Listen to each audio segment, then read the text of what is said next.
भाई और आप सबके बड़े भाई सुगनाराम जी जो IAS ऑफिसर है, मेरे साथी अधिकारी प्रशांत किरण जी जो इसी थाने में SHO है, और मैं भी 15 साल पहले यही SHO हुआ करता था। प्रिंसिपल विराजमान, परम आदरणीय प्राचार्य महोदय, उप प्राचार्य महोदय, पूजनीय गुरुजन, एल्यूमिनी के मेरे साथियों, प्यारे बच्चों, मैं अपनी बात शुरू करूं उससे पहले आखिरी बच्चा जो बैठा है, क्या आवाज स्पष्ट सुनाई दे रही है क्या? और आप सुनने के लिए तैयार है क्या? यकीन मानिए, जब मुझे बुलाया गया तो मैं ये सोच के आया कि मैं बच्चों को कुछ देख के आऊं, खाली हाथ ना छोड़ के आऊं, और मैं बिना तैयारी यहां आया नहीं। मैं तैयारी करके आया हूं कि आपसे कुछ ऐसी बातें साझा करूं, उनको अगर आप ग्रहण कर सकें तो आज से 30 साल पहले, कितने साल पहले? 30 इयर्स बैक इसी तरह मैं आपकी ही तरह यहां बैठा होता था, और सामने जो कोई भी अतिथि आते थे वो कुछ कहते थे, उनको सुनने की कोशिश करते थे और उनमें से कुछ चीजें ग्रहण किया करते। एक बात उस समय कहीं ना कहीं दिल में बैठ गई, दिमाग में बैठ गई। आज तक वो साथ में पढ़ने लिखने में थोड़ा जोर आता था, आपको भी आता होता, आसान नहीं लगता। सच है नहीं? तकलीफ होती है पढ़ने। और जो एक प्रिंसिपल साहब आए थे बगल के कॉलेज के, उन्होंने एक बात कही, वही बात में रिपीट कर। आप में से बहुत से बच्चे स्पोर्ट्स में खेल के आए, नेशनल खेल के आए, तकलीफ हुई, पसीना आया, धूप में दौड़े, बारिश में दौड़े, सच है ये? Yes sir. ये बगल में बैठा बच्चा बहुत अच्छा तबला बजा रहा था, पसीना आ रखा उसको, मेहनत करते था, फिर एक मुकाम उसने हासिल किया। आप किसी फील्ड को चुन लो और उस फील्ड में आप देखेंगे इतनी ज्यादा मेहनत, इतनी ज्यादा परिश्रम करना पड़ता है कि उस परिश्रम करने के बाद वो कहीं कोई एक मुकाम हासिल करते हैं। लेकिन एकमात्र पढ़ाई ऐसी चीज है जिसमें सबसे कम मेहनत में आदमी बहुत ऊपर पहुंचता है। अब आप पूछोगे कम मेहनत कैसे?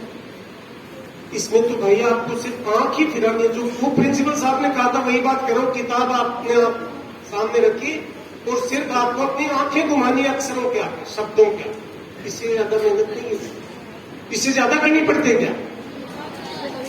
अब तकलीफ कहां है, दिक्कत कहां है, क्यों वो हमें टफ लगता है, उस पे आता है।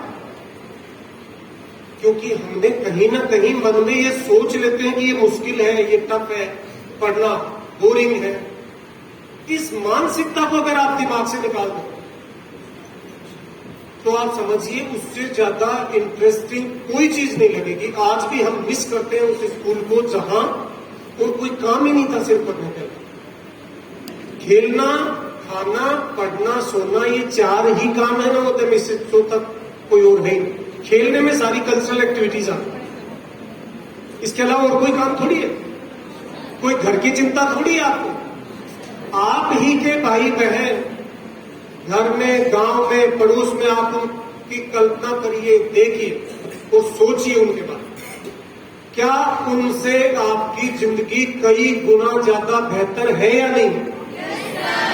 क्या आपको 24 घंटे एक ऐसा सेफ सिक्योर एनवायरनमेंट जहां हर समय जाके आप अपने गुरुजी, अपने टीचर से किसी तरह की कोई तकलीफ, चाहे वो पढ़ाई संबंधी हो, चाहे अन्य परेशानी हो, आप उनसे साझा करते हैं, करने का आपके पास अवसर है? क्या इसी तरह का अवसर अन्य जो बच्चे परिवार के जो छूट गए पीछे गांव मोहल्ले में, उनके पास ऐसा अवसर है क्या? तो आप किस्मत वाले हुए कि नहीं हुए? और ये किस्मत हर किसी की अच्छी नहीं होती। ईश्वर आप पे मेहरबान था, वो खुदा आप पे मेहरबान था कि आप नवोदय में पहुंचे। हम किस्मत वाले हैं, मैं किस्मत वाला हूं, ये यहाँ बैठी टीम किस्मत वाली है जिनको नवोदय से जुड़ने का अवसर मिला। समाज में जो कोई एक बार नवोदय में आया और वहां से निकल के गया, वो किसी फील्ड में गया हो, चाहे वो कोई नौकरशाही में कोई अफसर बना हो, चाहे कोई बिजनेसमैन बना हो, चाहे वो डॉक्टर बना, इंजीनियर बना, कहीं भी गया, कोई बैंक में गया, कोई टीचर बना, हर किसी ने उसके काम में एक क्वांटम डिफरेंस महसूस किया दूसरे के काम में, और नवोदय से पास आउट जो बच्चा था उसके काम में एक बड़ा डिफरेंस महसूस हुआ, और उस डिफरेंस की वजह है ये नवोदय विद्यालय। अब जो मुद्दा आता है वो ये है कि नवोदय हमेशा क्या देना है। अभी आपके नए अफसर हैं यहाँ, प्रशांत किरण जी, नया बच्चा अभी सर्विस में ज्वाइन किया, आपसे थोड़ा बड़ा, उन्होंने एक बात कही थी, और ये बात उन्होंने आज यहाँ कही। ये बात मैंने नवोदय में मैं जब खुद पढ़ रहा था तब हमारे सामने जो बोर्ड था उस पर मैंने एक लाइन लिखी थी, वही रिपीट कर। ये नवोदय विद्यालय आपको क्या दे रहा है ये मत सोचिए, बल्कि ये सोचिए कि मैं इस नवोदय विद्यालय को क्या दे रहा हूं। अगर आप ये सोचना शुरू करेंगे कि मैं इस नवोदय विद्यालय को क्या दे रहा हूं, वैसा सोचना शुरू करोगे तो आप अपने आप से कंपटीशन करना शुरू करोगे कि मैं क्या कंट्रीब्यूट कर सकता हूं। अब कंट्रीब्यूट करने के कई तरीके हैं। इस नवोदय परिसर को हरा भरा साफ सुथरा रख सकता हूं। मैं बहुत अच्छा पढ़ के नवोदय का रिजल्ट सुधार सकता हूं। बहुत अच्छा खेल के नवोदय को पदक दिला सकता हूं। बहुत अच्छा म्यूजिक आर्ट में कुछ काम करके नवोदय का नाम रोशन कर सकता हूं। ऐसा आप सोचने लगे तो आपको खुद से कंपटीशन करना पड़ेगा। आपको दूसरे से कंपटीशन करने की जरूरत नहीं। खुद से कंपीट करिए और अपने आप को हर दिन पहले दिन से ज्यादा बेहतर बनाइए। तब आप देखिए आपकी ग्रोथ, आप 1 साल 2 साल क्यों गुजरेंगे, आपको लगेगा कि आप में बहुत कुछ बदलाव आ गया। और आपके साथी जो आप ही के बराबर के आपसे कहीं पीछे छूट गए, जिन्होंने खुद से कंपटीशन नहीं किया, तो एक प्रण करके चाहिए आज कि हम खुद से रोज कंपटीशन करेंगे। करोगे? Yes sir. अगर आप रोज कंपटीशन कर पाए तो आज ही के कुछ सालों बाद आप यहां आकर बाकी बाद की पीढ़ियों के आने वाले बच्चों को संबोधित करते पाए जाओ। ऐसी तमन्ना, ऐसी इच्छा सबके मन में है? Yes sir. तो खुद से कंपटीशन करना शुरू करो, खुद को बेहतर बनाना शुरू करो। अब चूंकि आप स्टूडेंट हैं, बच्चे हैं, पढ़ने लिखने का काम, तो एक छोटा सा मैं गुरु मंत्र देता हूँ। अब मैं गुरु मंत्र इसलिए दे रहा हूँ कि आपके जो गुरु जी हैं वो भी मेरे से जूनियर है नवोदय में, तो नवोदय से पढ़ के आए बट मेरे से बाद के बैचेज में। नवोदय में किस्मत से मैं शुरू के बैचेज में आने वाला था, तो मैं अपने आप को कई बार उस घर का जो मुखिया होता है उस श्रेणी में पाता हूँ। जब भी मैं नवोदय में आता हूँ कोशिश होती है कि घर का मुखिया घर को कैसे बेहतर करे। घर बेहतर होगा, हमारे बच्चों को कब कैसे हम बेहतर करें। एक गुरु मंत्र लेके जाइए आज। आप जब क्लास में पढ़ते हैं तो 2, 3, 4, 5 जो सब्जेक्ट होते हैं उनमें से कोई सब्जेक्ट तो बहुत अच्छा लगता है और कोई सब्जेक्ट बहुत बोरिंग लगता है। सही है ये बात? दुर्भाग्य से जो सब्जेक्ट आपको अच्छा लगता है वो टीचर भी अच्छा लगता है, और जो सब्जेक्ट बोरिंग लगता है वो टीचर भी बोरिंग लगता है। सही है बात? कड़वी सच्चाई बट ये सच है।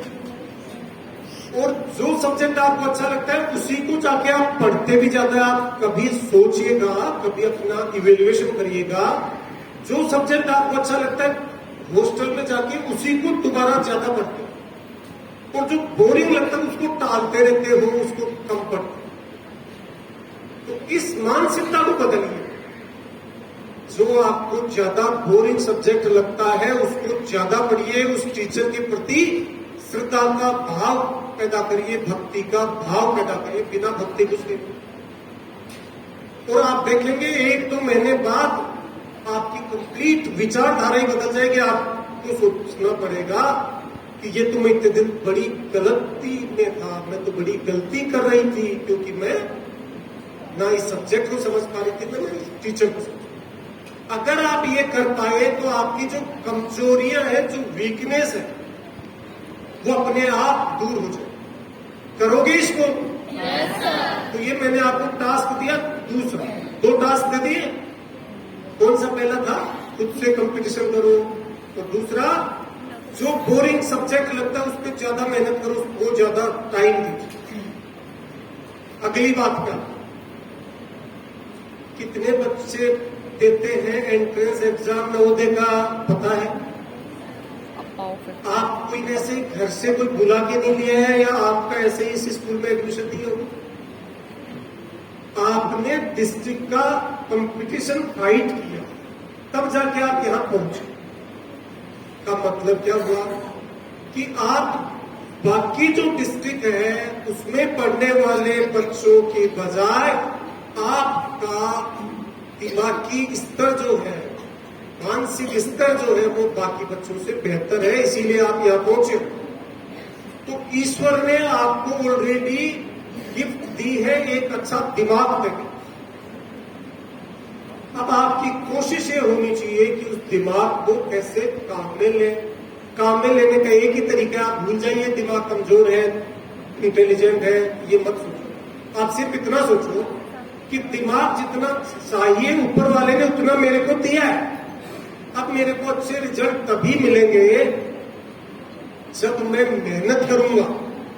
मेहनत एकमात्र ऐसा रास्ता है जो मंजिल तक पहुंचाता है। हर सीढ़ी धोखा देती है लेकिन मंजिल की सीढ़ियां कभी धोखा नहीं देती।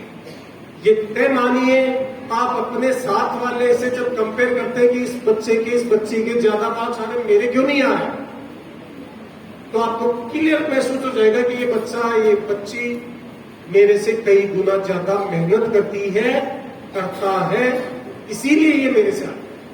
तो वो जितनी मेहनत कर रहा है आप उससे ज्यादा मेहनत करो, तो वो तभी कर पाओगे जब खुद से कंपटीशन रोज करो।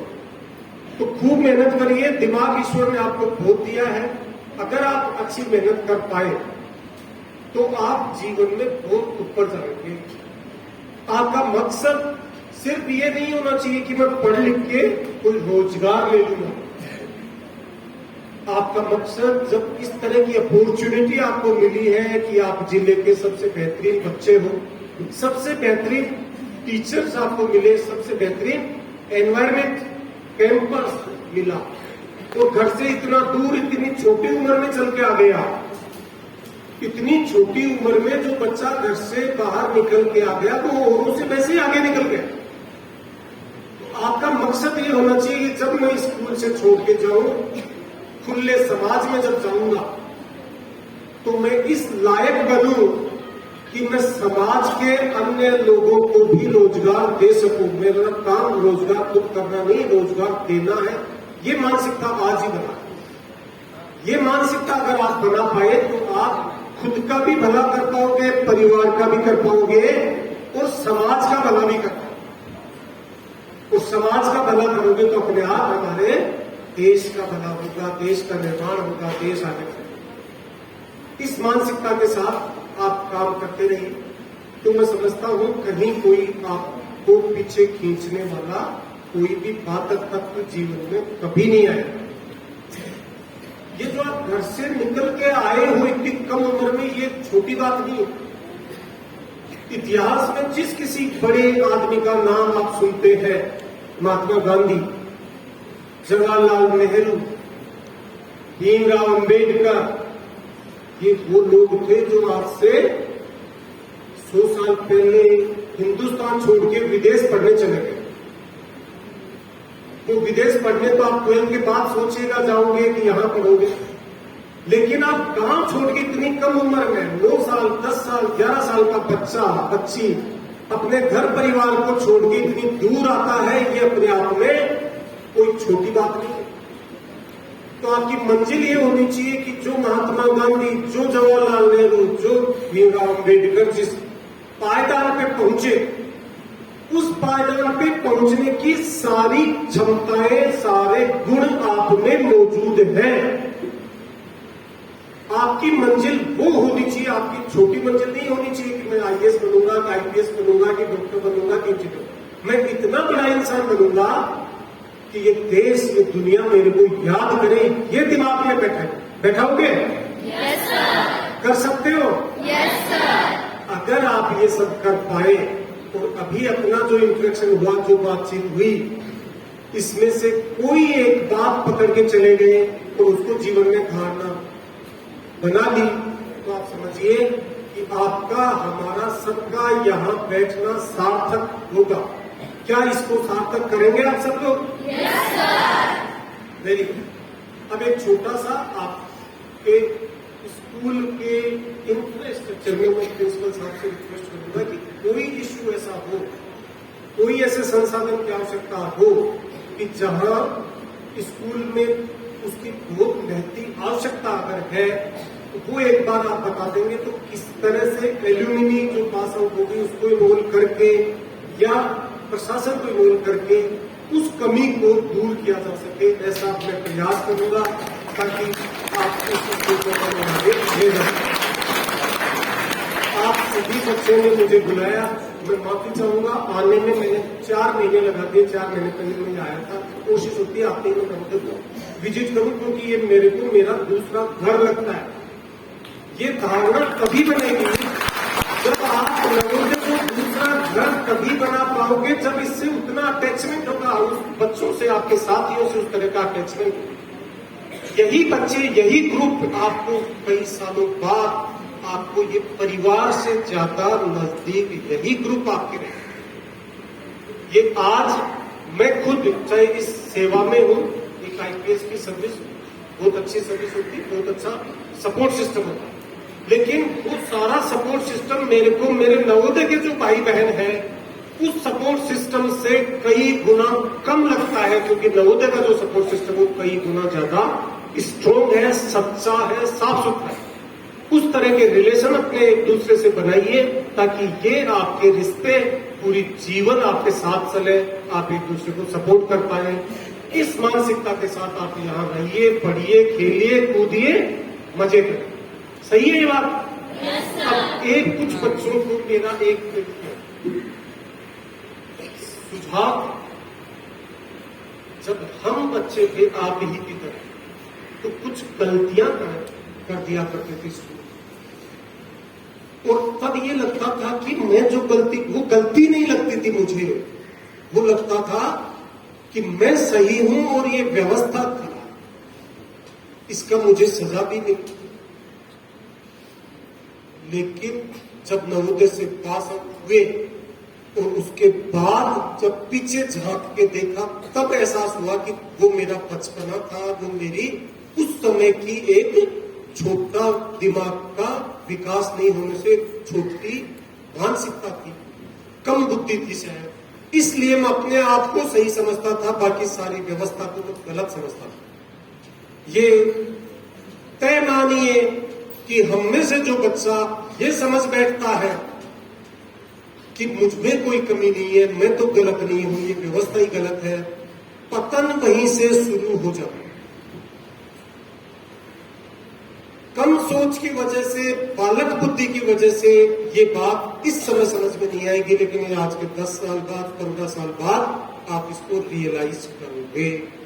मेरे साथ के बच्चे, मैं दूसरे स्कूल में मैं माइग्रेट होके गया, वहां के बच्चे उस समय जो थे वो आज सब आते हैं, अब वो रियलाइज करते हैं कि आज से 30 साल पहले, 35 साल पहले जो गलती करी थी उसका खामियाजा वो जीवन में आज भुगतना। मेहरबानी करके इस तरह की जो कोई भी नकारात्मक सोच हमारे बीच आ जाती है, इस तरह, क्योंकि देखिए गलत रास्ते पे जाना आसान है, सही रास्ता चलना मुश्किल हो, लेकिन उस सही रास्ते पे मुश्किल के कुछ पल, ये 6वीं से 12th तक आपकी केवल 7 साल है जीवन, इनके ये 7 साल थोड़ा मुश्किल रास्ते पे चल लो, थोड़ा टफ रास्ते पे चल लो, इजी रास्ता मत अपनाइए, तो आपकी नकारात्मकता, नेगेटिव सोच, ये सब बंद हो जाएंगी, आप एक सही रास्ता चुन लेंगे और वो जीवन भर आपके काम आए।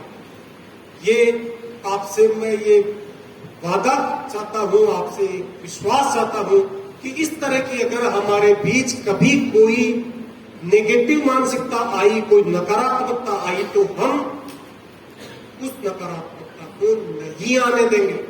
ये प्रोमिस करते हैं आप? Yes sir. Very good. इसको कभी नहीं आने देना है अपने बीच, तो आपको जीवन और सुगम लगेगा, आसान लगेगा। आपने मुझे बुलाया, आपसे इंटरेक्शन करने से मुझे भी कुछ ज्ञान मिला, कुछ एनर्जी मिली। इसके लिए ढेर सारी धन्यवाद, शुभकामनाएं। जय हिंद।